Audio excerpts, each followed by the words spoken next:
ꯑꯗꯣ ꯁꯤꯒꯤ ꯃꯇꯥꯡꯗ ꯑꯩꯈꯣꯏꯁꯦ ꯑꯃꯨꯛ ꯀꯩꯅꯣꯁꯨ ꯍꯥꯏꯅꯩ ꯑꯩꯈꯣꯏ ꯀꯔꯤꯌꯔꯁꯦ ꯆꯨꯁ ꯇꯧꯕ ꯃꯇꯝꯗ ꯑꯩꯈꯣꯏꯒꯤ ꯑꯦꯖꯨꯀꯦꯁꯅꯦꯜ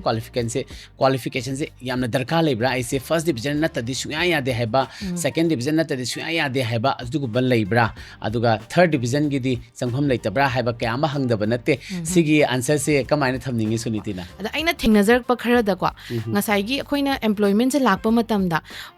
ꯉꯁꯥꯏꯒꯤ ꯃꯥꯒꯤ ꯑꯩꯈꯣꯏꯒꯤ ꯒ꯭ꯔꯦꯗꯤꯡ ꯁꯤꯁꯇꯦꯝ ꯇꯧꯔꯦ ꯍꯧꯖꯤꯛꯇꯤꯀꯣ ꯒ꯭ꯔꯦꯗ ꯈꯛꯇꯪꯗ ꯆꯠꯄ꯭ꯔꯥ ꯍꯥꯏꯔꯒꯗꯤ ꯅꯣ ꯑꯩꯈꯣꯏ ꯑꯗꯨꯗꯇꯪ ꯐꯣꯀꯁ ꯇꯧ ꯇꯥꯔꯒꯗꯤ ꯑꯦꯝꯄ꯭ꯂꯣꯏꯃꯦꯟ ꯑꯝꯇ ꯄꯤꯕ ꯉꯝꯃꯣꯏꯕ ꯁꯣ ꯐꯥꯔꯁ ꯊꯤꯡ ꯏꯝꯄꯣꯔꯇꯦꯟ ꯑꯣꯏꯔꯤꯁꯦ ꯉꯁꯥꯏꯒꯤ ꯑꯄꯥꯔꯠ ꯐ꯭ꯔꯣꯝ ꯗꯦꯠ ꯉꯁꯥꯏꯒꯤ ꯗꯤꯒ꯭ꯔꯤ ꯑꯣꯔ ꯅꯪꯒꯤ ꯒ꯭ꯔꯦꯗꯇꯨꯒꯤ ꯑꯗꯨꯗꯒꯤ ꯍꯦꯟꯗꯣꯛꯅ ꯀꯔꯤ ꯃꯔꯨ ꯑꯣꯏꯒꯦ ꯍꯥꯏꯔꯒꯗꯤ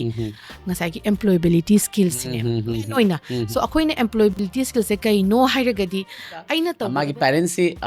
ꯊꯕꯛꯁꯤ ꯆꯥꯎꯅ ꯇꯧꯔꯦꯅ ꯈꯜꯂꯣ ꯑꯗꯨꯒ ꯊꯕꯛꯁꯤ ꯀꯧꯔꯛꯇꯣꯔꯦ ꯍꯥꯏꯕꯗꯤ by another 2 years दा आइगी staff खरा है ना superannuation शु लेदोरे और सिदा scope लागतोरे हाइदी मागी मचा मसु से हाफौ न बगी दमकता मोइना सिदै सिदा सुमाइना सिमा हापचलु सिमा तमचलु हाइबा कयामा मोइना instigate तोबो मे हमसु यावदब नते सिगे मतांग सिदा अखोइगा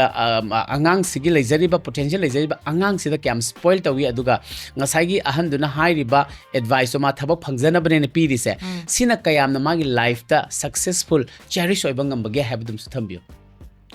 ꯌꯥꯝ ꯐꯖꯩ ꯁꯤꯒꯤ ꯀ꯭ꯋꯦꯁꯟꯁꯦꯀꯣ ꯍꯥꯏꯕꯗꯤ ꯑꯩꯈꯣꯏꯁꯨ ꯂꯥꯏꯛ ꯁꯤ ꯑꯩꯈꯣꯏ ꯀꯥꯜꯂꯛꯇꯦꯕ ꯍꯥꯏꯇꯥꯔꯦꯀꯣ ꯑꯗꯣ ꯑꯩꯈꯣꯏꯅ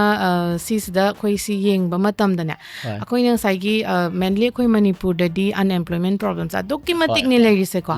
ꯁꯣ ꯑꯩꯈꯣꯏꯅ ꯔꯤꯁꯦꯟꯠꯂꯤ 2025ꯀꯤ ꯖꯨꯂꯥꯏ ꯐꯥꯎꯒꯤꯗ ꯑꯩꯈꯣꯏꯅ ꯌꯦꯡꯉꯨꯕ ꯃꯇꯝꯗ ꯑꯩꯈꯣꯏꯅ ꯑꯦꯝꯄ꯭ꯂꯣꯏꯃꯦꯟ ꯑꯦꯛꯆꯦꯟꯖꯇ ꯑꯩꯈꯣꯏ ꯃꯤꯡ ꯆꯜꯂꯤꯗꯅ ꯑꯥꯐꯇꯔ ꯒ꯭ꯔꯦꯖꯨꯑꯦꯁꯟꯁꯦ ꯁꯤꯁꯦ like Eid ꯍꯦꯖ like more than 6 lakh neba huse adukki matik wange ba wange unemployment se adada ngasai akhoi government gi job ta so khoi za dong focus tawraga laye ba ado khoi ngasai gi khoi haijagi bdo akhoi gi manipura tama iba lai khutam sidi yamna conventional traditional education neba sida akhoi gi vocational or akhoi gi interdisciplinary subjects se khoi kya lawde ba haide akhoi na si se akhoi